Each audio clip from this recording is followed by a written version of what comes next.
Dr. William B. Grant has a PhD in physics from the University of California, Berkeley. He had a 30-year career in atmospheric sciences before turning to health research in 1996. After retirement from NASA in 2004, he moved to San Francisco and formed the nonprofit organization Sunlight Nutrition and Health Research Center. Dr. Grant has published several additional ecological studies related to UVB, vitamin D, and dietary factors, among others. He has also carefully examined how observational studies and randomized clinical trials are conducted regarding vitamin D, resulting in several publications pointing out the limitations of such studies and how they can be improved. Hello. I'm going to be talking about what was new regarding vitamin D in 2024. I'm William Grant, the Director of Sunlight Nutrition Health Research Center in San Francisco. I've been studying ultraviolet B radiation and vitamin D since 1999 and founded Sunlight Nutrition Health Research Center in 2004.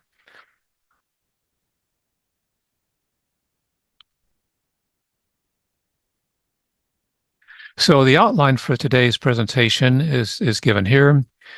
First, there's vitamin D metabolism, then Big Pharma and the Disinformation Playbook, a history of the recent vitamin D recommendations in the United States, the latest use of the Disinformation Playbook against vitamin D, problems with randomized controlled trials of vitamin D, a discussion of prospective cohort studies, and the effect of follow-up period in affecting the outcomes, recommendations for vitamin D based on prospective cohort studies, the seasonality of 25-hydroxyvitamin D and deaths in the United States, just a quick look at a new paper that did an analysis showing that vitamin D reduced the risk of COVID-19, and what we might expect in 2025. So vitamin D is considered both a vitamin and a hormone. It can be made by the action of solar ultraviolet B radiation on 7-dehydrocholesterol in the skin, but is also a supplement. The circulating form of vitamin D is 25-hydroxyvitamin D, or 25-OHD, and that is converted from vitamin D in the liver. The hormonal metabolite 125-dihydroxyvitamin D is made in the kidneys or other organs as needed. It affects gene expression by binding to vitamin D receptors coupled to chromosomes in the cells. And here's a schematic of this activity from Sunil Wimalasanza's 2024 paper. And you just see that there's, you have vitamin D2 and vitamin D3. Vitamin D3 is what we make in the skin, but vitamin D2 can be made by UVB irradiation of yeast and mushrooms. And it's not quite as effective as vitamin D3, although it's prescribed because it's patented, whereas vitamin D3 is not patented. So here you've got the 25-hydroxyvitamin D converted to the activated 25-vitamin D, which is calcitriol, and you have endocrine functions, paracrine, and autocrine functions. So it's interesting to look at the number of papers published on vitamin D to give you an idea of how important vitamin D is. According to PubMed.gov, there have been 84,532 papers published with vitamin D in the title or abstract as of February 18, 2024, including 4668 in 2024. The rate of publication has been greater than 4,000 papers per year starting in 2014. Thus, it is the most studied bioactive molecule. Despite this record, there's still controversy regarding its health benefits. Why the controversy? Well, Big Pharma and the medical system are not happy with vitamin D because it reduces their income and profits. So in 1918, I listened to a presentation about the Disinformation Playbook by a representative of the Union Concerned Scientists and learned about the 5 pillars of the playbook. These pillars include the fake, where counterfeit science is conducted and it's trying to be passed off as legitimate research. The main example of this for vitamin D is all the government-sponsored vitamin D randomized controlled trials, which are designed based on guidelines for pharmaceutical drugs, not nutrients. And as a result, they don't show any benefit of vitamin D. Then there's the blitz, harassing scientists who speak out with results or views inconvenient for industry. Back in 2018, there was a big hit piece on Michael Holick in the New York Times saying, well, he can't be trusted because he took money from indoor tanning industry and the supplement industry. Come on, give me a break. The diversion, manufacture uncertainty about science where little or none exists, again, using the results from clinical trials to counter the results from observational studies. Fourth, the screen. They buy credibility through alliances with academia or professional societies. Well, Big Pharma funds all the medical universities to fund clinical trials, gives them lots of money, and encourages them to ignore vitamin D. And all your disease organizations take money from Big Pharma and, of course, represent their interests and are more interested in maintaining a membership base of people with disease rather than curing them.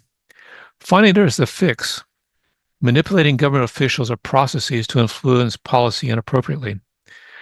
As is well known, the Centers for Disease Control in the United States, the Food and Drug Administration, and the National Institutes of Health have had major influence from Big Pharma.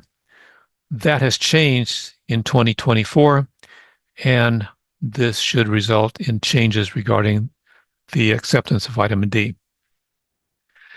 So go back to the beginning about the recommendations. In 2011, the Institute of Medicine, which had a number of vitamin D experts on their committee, reviewed the evidence for vitamin D and found that there's only really good evidence for skeletal health, for bone health. And based on their interpretation of that evidence, they claim that achieving greater than 20 nanograms per milliliter or 50 nanomoles per liter would reduce the risk of adverse bone health. Well, part of the problem with the committee was that they chose people who were a little not so committed to vitamin D. The reason I know that is because I recommended participants in the committee. They had 15 subgroups they were interested, and I recommended the best vitamin D person for each of those committees. They accepted one of those, and he wasn't really that strong on vitamin D. Also, Joanne Manson was on the committee, and she was getting ready to run the big VITAL trial. And since VITAL would permit participants to take whatever the Institute of Medicine recommended, no matter whether they were in the treatment or the control group, she helped keep the recommendation at 20 nanograms per milliliter. Now, about the same time, Michael Holick convened a committee under the auspices of the Endocrine Society, and they had a different interpretation for the studies on bone health. And their recommendation was that, well, yes, less than 20 nanograms per milliliter is for vitamin D deficiency, but for sufficiency, that's above 30 nanograms per milliliter, even for bone health. This was published in July of 2011. It has received over 14,319 publication citations listed at Google Scholar.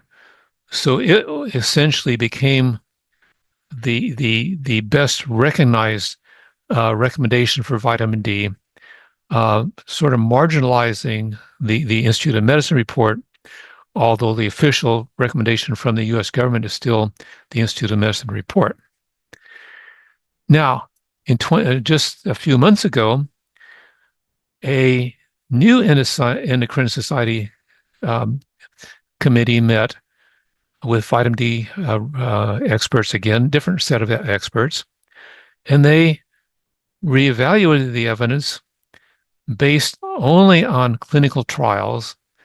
And they said, hey, look, all the clinical trials show is that people from the ages of 1 to 18 and over the age of 75 need to take vitamin D supplements. And what the Institute of Medicine recommended in 2011 is all they need to take. Well, this has set off a bit of a firestorm in the proponents of vitamin D. And for example, well, let's go back. Why do we not accept this new recommendation? That's because the large, what are called mega trials of vitamin D have been improperly designed, conducted, and analyzed. First of all, these RCTs are based on guidelines for pharmaceutical drugs, not nutrients. So in a pharmaceutical trial, the placebo group does not get any of the drug. Can you imagine a manufacturer of statins enrolling people taking other statins, say, hey, take my statin on top of your other statins, and let's see if it does any good? No, they would never do that. But that's what's happening in most of the vitamin D these mega vitamin D randomized controlled trials. And in addition, these trials did not restrict their study populations to individuals with vitamin D deficiency. And of course, most of them allowed the moderate vitamin D supplementation in the placebo groups. And then the outcomes were evaluated. They gave low vitamin D supplementation levels, and they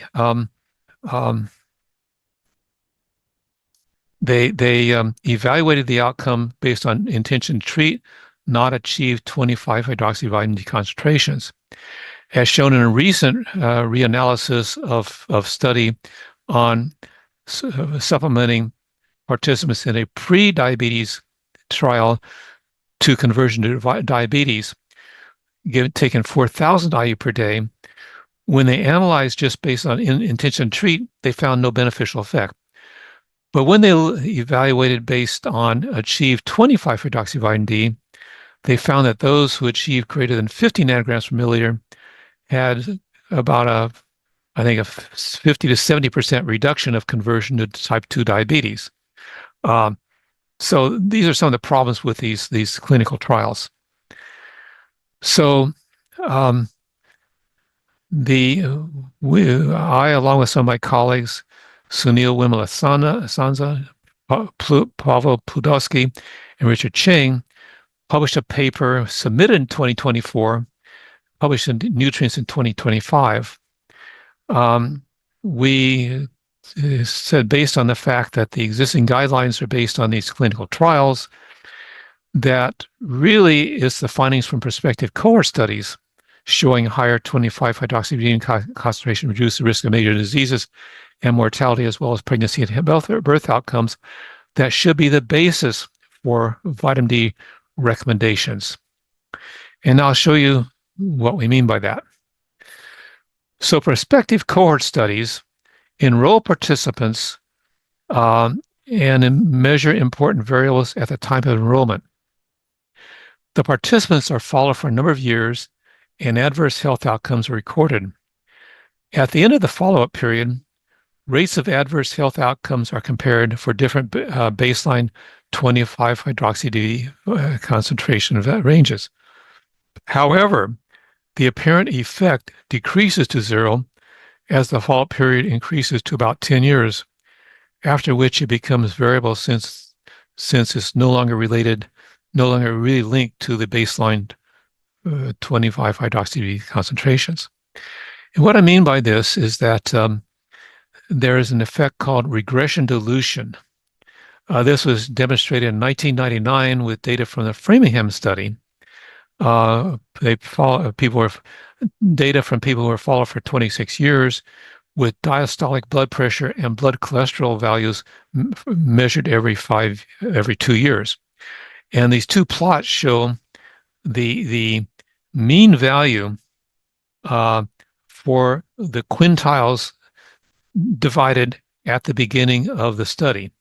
So the top 20% had a high value of blood pressure. The lowest 20% had a very low value. But as time progressed, the spread between the data reduced about half at what it was at the beginning.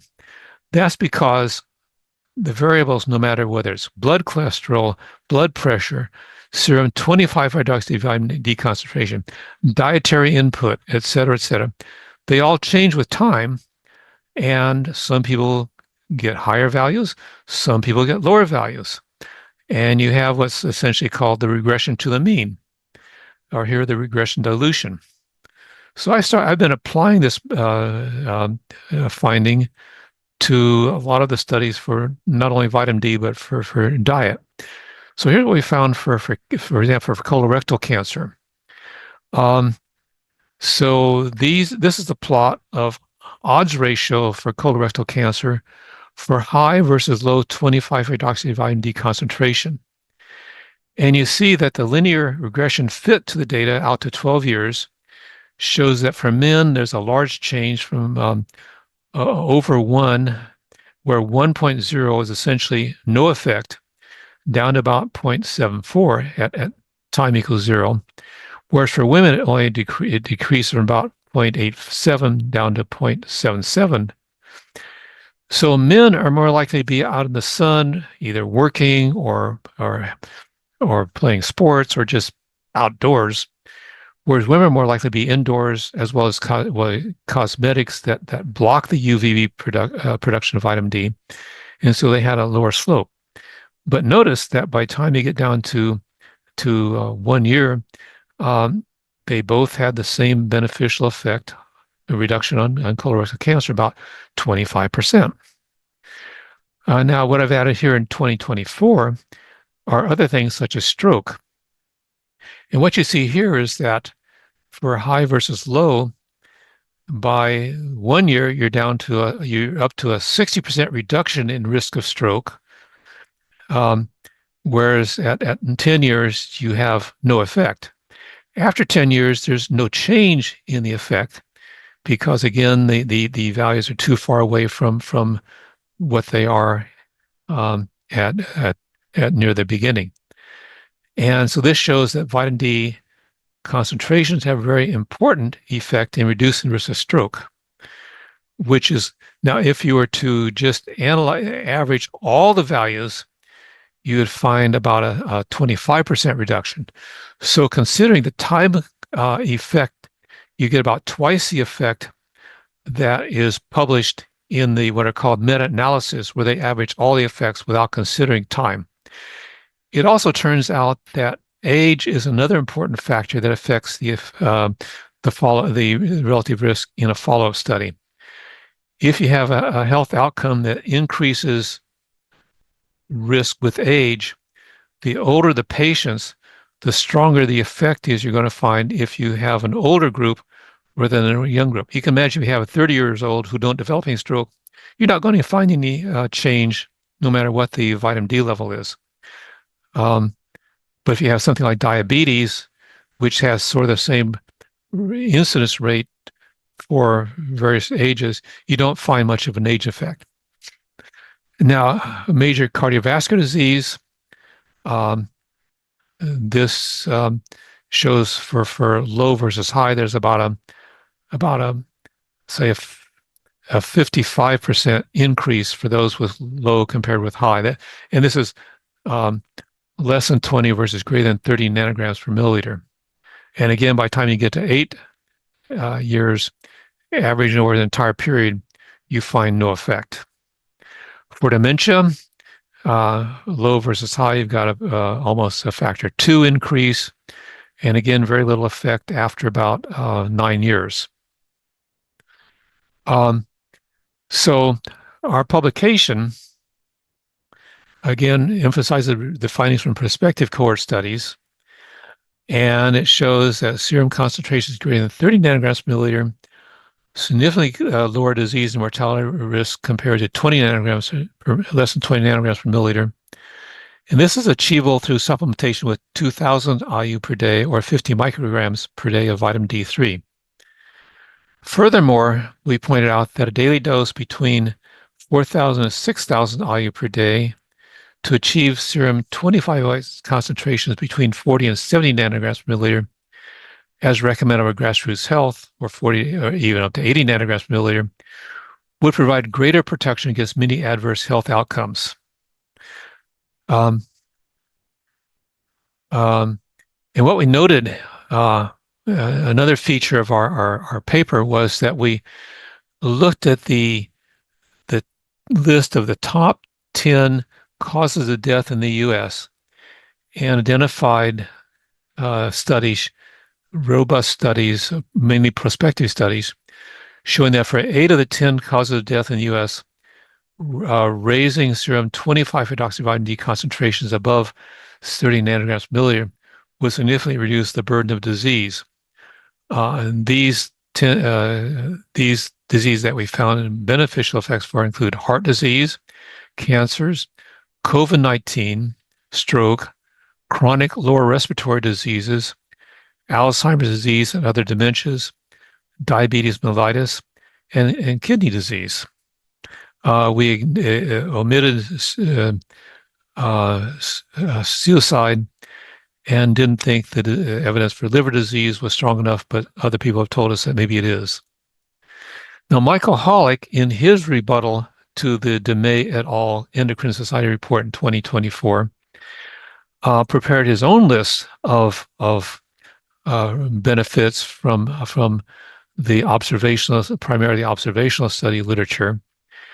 And if you look at the top line, it shows that he's considering the range from 20 to 65 nanograms per milliliter, or 50 to 162 nanomoles per liter. And where it's the blue is showing where you have reductions in the health outcome if you achieve greater than the number on the top of the chart. So there's osteomalacia, which is a bone disease. You have 4 diseases linked to pregnancy and birth outcomes. You've got infant dental caries. You've got what I mentioned before, prediabetes to diabetes mellitus. You've got one of the heart diseases, peripheral arterial disease. You have upper respiratory tract infections. You have 3 on COVID. Got an a couple on autoimmune diseases. 3 on cancers, 1 all-cause mortality rate, cardiovascular mortality, and cancer mortality.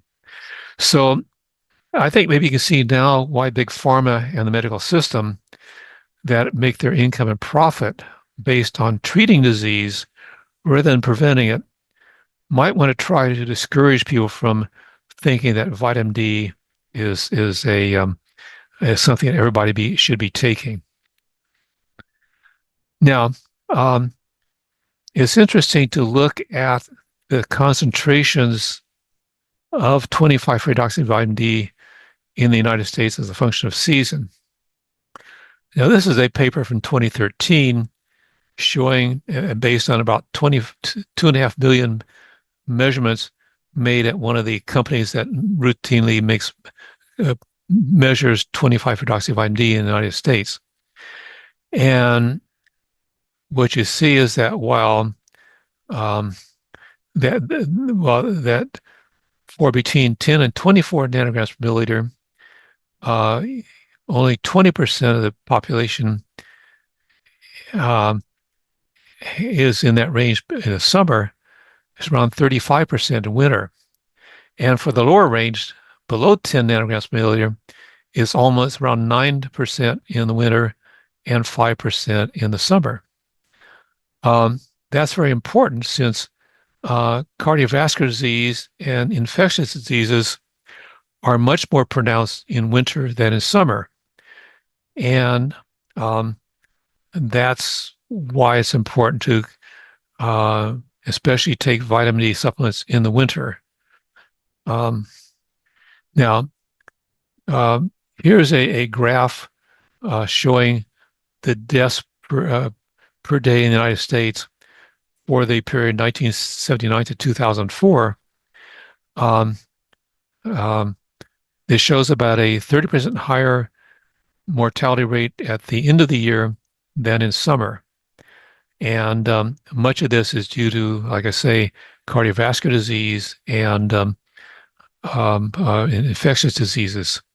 Um, the authors of the original study show that Christmas and New Year also increase risk. There are some reasons why that might happen, such as overindulgence and population mixing about that time. Now, the interesting question is, how does how is serum 25-hydroxyvitamin D concentrations maintained in winter when there's no solar UVB? Well, our colleagues in Australia pointed out that 25-hydroxyvitamin D accumulates in skeletal muscle cells, which provide a functional store during the winter months. The mechanism is mediated by muscle cell uptake of circulating vitamin D binding protein through a megalin-cubalin membrane transport process. This DVD then binds to cytoplasmic actin to provide an array of high-affinity binding sites for 25-OHD. The repeated passage of 25-OHD into and out of muscle cells would account for its long residence time in the blood. It's a very interesting finding. What this implies is that it would be important to add exercise, physical activity to your routine, and also a good amount of protein and proper diet to keep your muscle mass and muscle strength up, which you maybe do more likely during summer to help see you through the winter. I mean, it's like when bears hibernate, they store up a lot of fat in the summer and the fall, eat salmon or whatever to stay and hibernate during the winter. Well, people ought to consider preparing for winter by building up their vitamin D levels and their muscle mass. Now, just regarding COVID, I should point out that I, along with members of GrassrootsHealth, including Jen, were on the first paper in March, April of 2020, proposing that vitamin D would reduce the risk of COVID incidence, severity, and mortality rate, in part through killing the SARS vaccine, the virus, as well as reducing the risk of pneumonia that killed most of the people. And that has been the highest cited vitamin D paper in the last 5 years. So unfortunately, because of Big Pharma's influence, wanting to make money from COVID-19 through vaccines and medicines, mass media and some of the social media were prevented from promoting vitamin D for preventing and treating SARS and COVID. But this recent analysis shows that vitamin D supplementation can reduce the incidence of COVID in randomized controlled trials properly conducted by 60%, the incidence of COVID in analytical studies by 41%, and ICU admission by 68%. So this meta-analysis suggests a definitive and significant association between the protective role of vitamin D and COVID-19 incidence and ICU admission. If only the world had listened to us back then. So what might be done in 2025? Well, there's hope now that since the U.S. Centers for Disease Control and Prevention, the Food and Drug Administration, and the National Institutes of Health have new leadership, they will be interested in taking steps to accept vitamin D supplementation as an important way to reduce the risk of infectious and chronic diseases. And perhaps it'd be worthwhile to try to lobby those who have access to people in these new administration, as well as maybe legislators. So, thank you for your attention.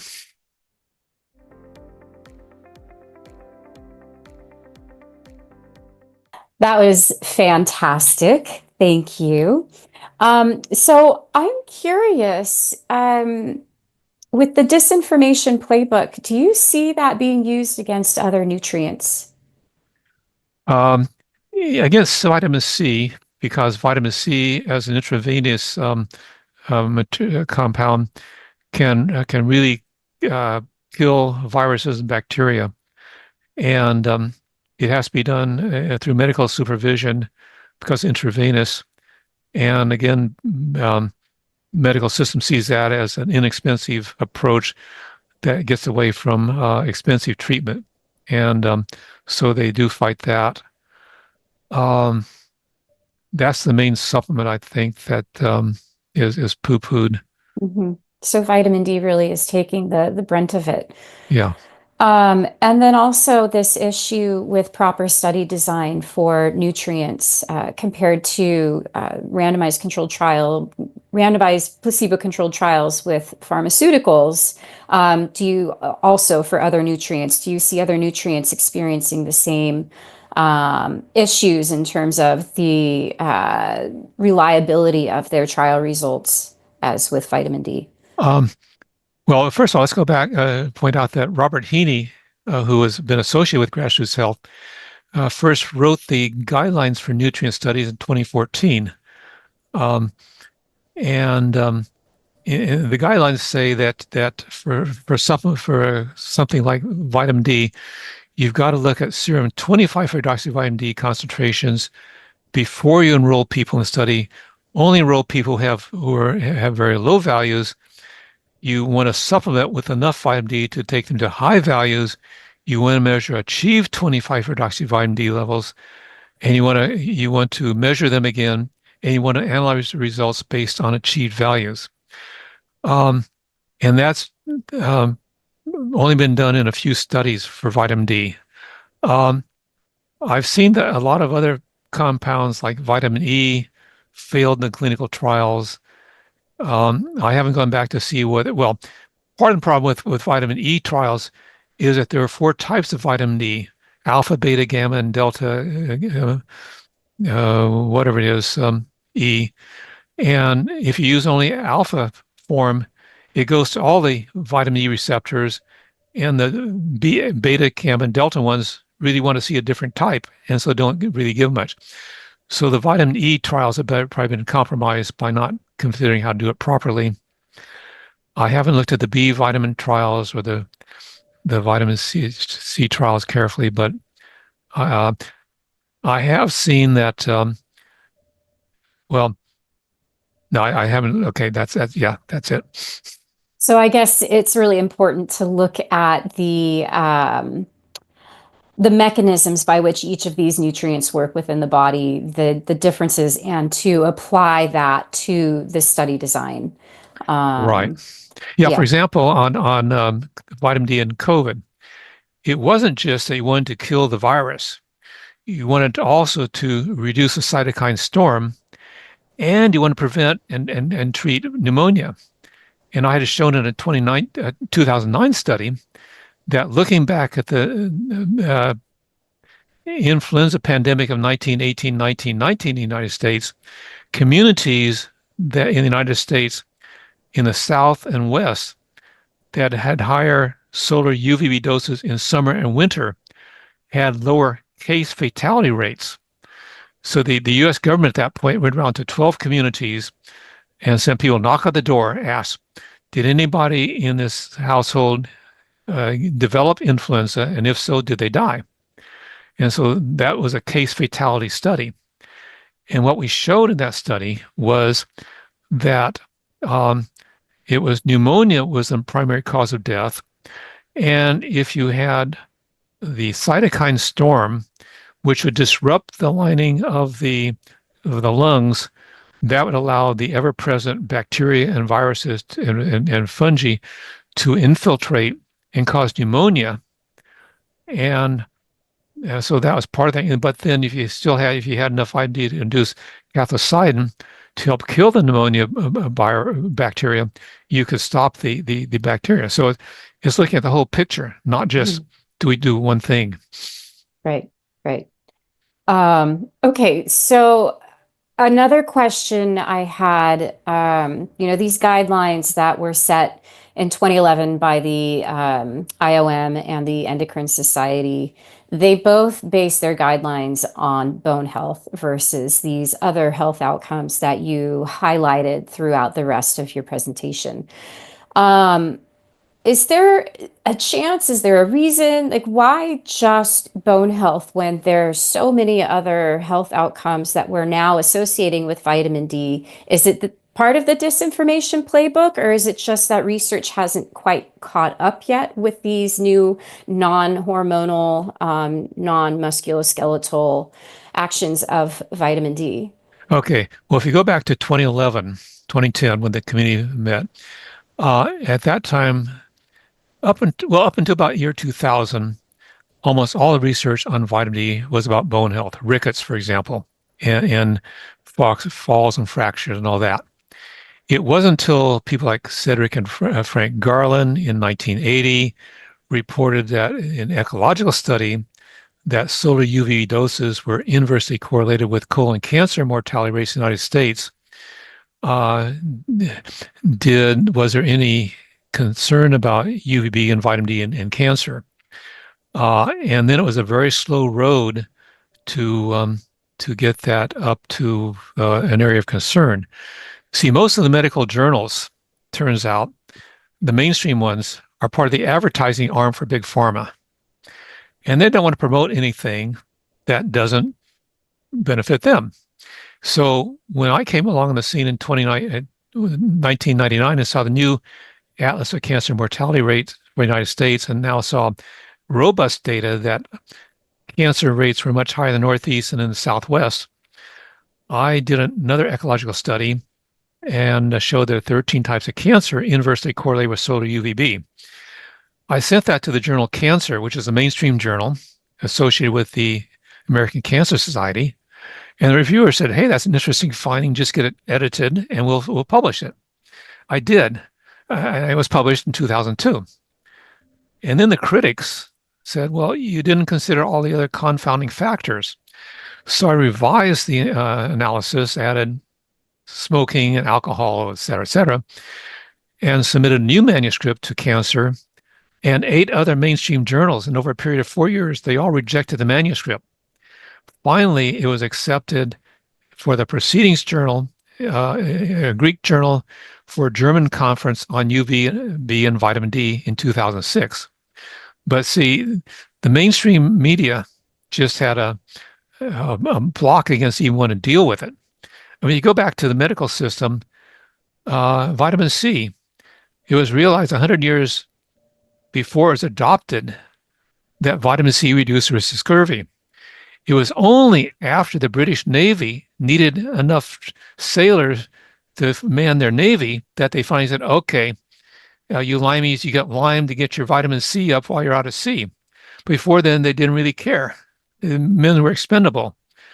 Well, so anyway, so you had to have the ecological studies, then the observational studies, animal studies, and then you start doing clinical trials.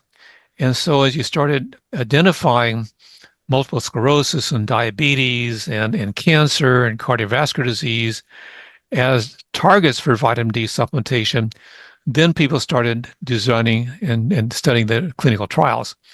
But Big Pharma, the medical journals are going to want to look at clinical trials for the before they start saying, yes, it works. I mean, you can imagine, well, for example, on cardiovascular disease, so it's solar UVB that produces vitamin D, but there are other benefits of solar UV exposure, such as release of nitric oxide, which has been shown to reduce blood pressure and risk of cardiovascular disease and infectious diseases. But it turns out, as I have sort of studied, that really doesn't do much. You can show some effects, but you can't demonstrate in a laboratory that it's going to have as much effect as vitamin D. So there's a process of sort of, I mean, there are Hill's criteria for causality, which Sunil Wimalasanza has just published a nice paper on, showing that you can analyze the evidence based on the criteria for causality in biological system, of which experimental confirmation is only one of 7 or 8 criteria for causality. So these are scientific criteria, And the medical system is not a scientific endeavor. It's a money-making endeavor based on what they consider the best evidence. But like I say, hopefully that will start changing this year. So in the meantime, we can continue to present the whole picture of the best evidence from the mechanistic studies all the way up through the well-designed randomized controlled trials. Now, I'm curious, actually, I wanted to kind of point out something. So the observational studies, like the Framingham study that you reviewed, followed individuals for 26 years, and they only measured a baseline vitamin D, correct? Well, they measure every 2 years. Okay. They're remeasured, so those are remeasured values. Right. When they were analyzing certain outcomes, they were basing it only on the baseline vitamin D level? Well, the Framingham study only reported the variable results. The prospective studies I reviewed only based the outcomes on the baseline values. There are, it turns out that Harvard has the health professionals and the nurses follow-up studies, which have enrolled hundreds of thousands of health professionals for 20 to 30 to 40 years. Now, they send out the food frequency questionnaire every 4 years. And so even though they have 20 to 40-year follow-ups, I count those as 4-year follow-up studies because it's 4 years after, only 4 years after the measurement of the variables. So they have a very good design, and I always congratulate them or laud them in my papers. Good. Yeah, there's just one key point that I did want to bring up or ask you, because there's the intervention studies that when we're looking at, for example, supplementing with vitamin D, and maybe measuring a baseline, hopefully if it's a good study, following up with additional measurements of vitamin D levels. But when we're looking at the intervention trials that are only really supplementing with vitamin D, it's different because, for example, when you're looking at a cancer outcome, and there's certain studies that only follow these individuals for 4 or 5 years, when you're looking at, talking about gathering data and comparing it over a certain timeline, you want to give the vitamin D a chance to work, right? So you want to give it a chance to have an effect on that cancer outcome. And so sometimes removing or discounting data from the first year or two, is that a general practice when you're then going back and analyzing the effects of the vitamin D on a certain outcome? Yes, that's acceptable for cancer. Joan Lappy did that. Joanne Manson did that. The idea is that if you have a cancer, it's already formed. So vitamin D did not have any, if you start supplementing with vitamin D did not have any influence on the cancer initiation. And cancer goes through 3 stages: initiation, progression, and metastasis. And in the VITAL study, they found that if they use all the data for 4.5 years, they found no effect on cancer mortality rate. But if they omitted the first 1 or 2 years, they did find about a 25% reduction. So it's a valid approach. Yeah, I guess a point that I kind of wanted to help make was that depending on what outcome you're looking at, you're either going to place a little more attention on the timeline, being, giving the vitamin D a chance to work mechanistically against that. Or there's even studies, for example, like the one we did in pregnancy at the Medical University of South Carolina. Other outcomes, such as preterm birth, I believe were more closely tied, or the relationship was stronger the closer the measurement of vitamin D was to birth, so towards the end of pregnancy. So it's also really important not just to look at the, how that nutrient is working in the body, but also how it's affecting that particular disease outcome. Right. And there's another factor too, is that since Robert Haney showed that it takes several months for a regular dose of, say, 2,000 or 4,000 IU per day to raise 25 hydroxyvitamin D concentrations, you might want to use a loading or bolus dose at the beginning to quickly raise the concentrations and then give the standard dose. That's very seldom done.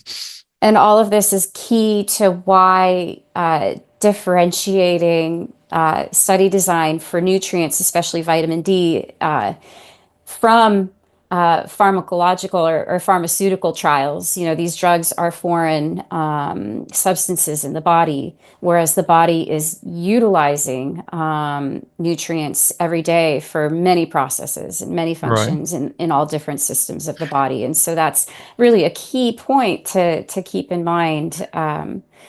Yeah, for example, I would mention that when I developed COVID a couple years ago, 3-4 years ago, my 25 hydroxyvitamin D at the time of just before incidence was around 95 nanograms per milliliter, and a few days after the COVID, I was down to about 85 nanograms per milliliter.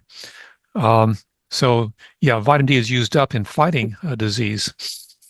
Yeah, we did one of our employees here at GrassrootsHealth did her own case study where she measured her vitamin D level at three times during the day. And I believe she did it for 4 days over a span of several weeks. And what she found was that her vitamin D level dropped substantially at each time point during the day, just before developing symptoms of a cold.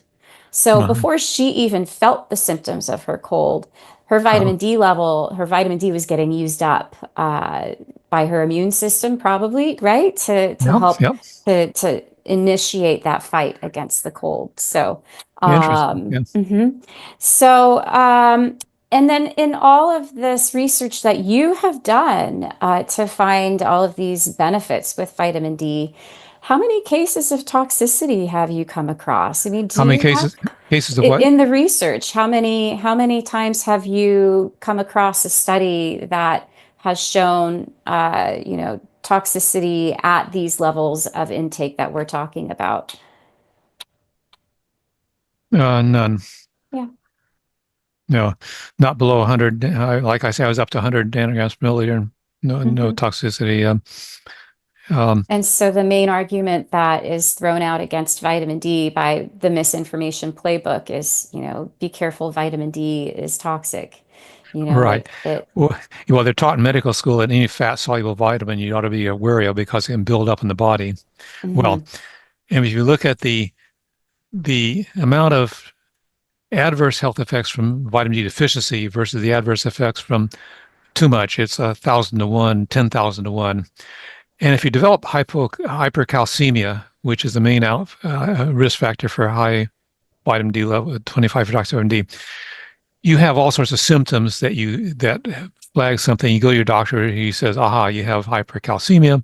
Let's just get rid of vitamin D, and you'll be okay." And that even with a guy who was taking 1 million IU a day for a month or two, got up to over 900 nanograms per milliliter, and after when he got down to 400 nanograms per milliliter, his hypercalcemia went away, and he was no longer adversely affected. Right. Yeah.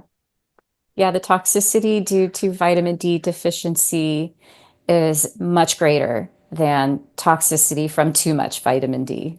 And one could also point out that disease is not the absence of pharmaceutical drugs. Different story here, right? Yeah. I have one more curiosity with the point that you brought up about muscle storing vitamin D for use, because back when Dr. Haney was around, I loved how he described the relationship between the concentration of vitamin D in the serum or the blood and in the fat.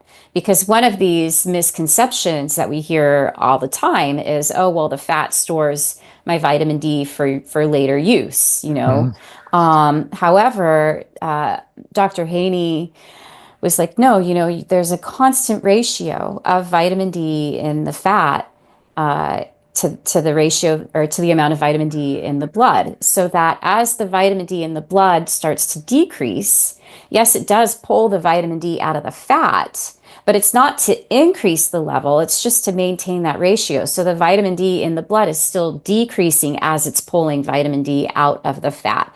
And the only time that I've seen in the research that the fat stores in vitamin D do increase vitamin D levels in the blood is when there is a very quick loss of fat, or if the fat is burned very quickly, it releases the vitamin D into the blood and can increase it, but not really necessarily to toxic levels. Is that your understanding as well? Yes, yes. So the difference with muscle, is there a difference between this idea of storing vitamin D in the muscle or other tissues? When I was talking to Dr. Scott Weiss a few weeks ago, he was mentioning that, for example, the placenta has a very high concentration of vitamin D. We know the brain has a very high concentration of No, I vitamin D, didn't at know least that. Yeah. 25 OHC.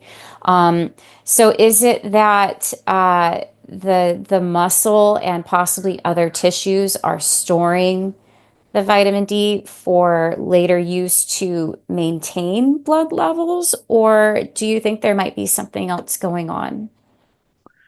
I hadn't really thought about it that much. I do know that there's an interesting study from the United Kingdom, published in 2011 by Dr. Crow, showing that the meat eaters and fish eaters meat eaters had higher 25-hydroxyvitamin D concentration than fish eaters, and both had much higher values than vegetarians or vegans, because it's only animal products that have vitamin D unless it's fortification.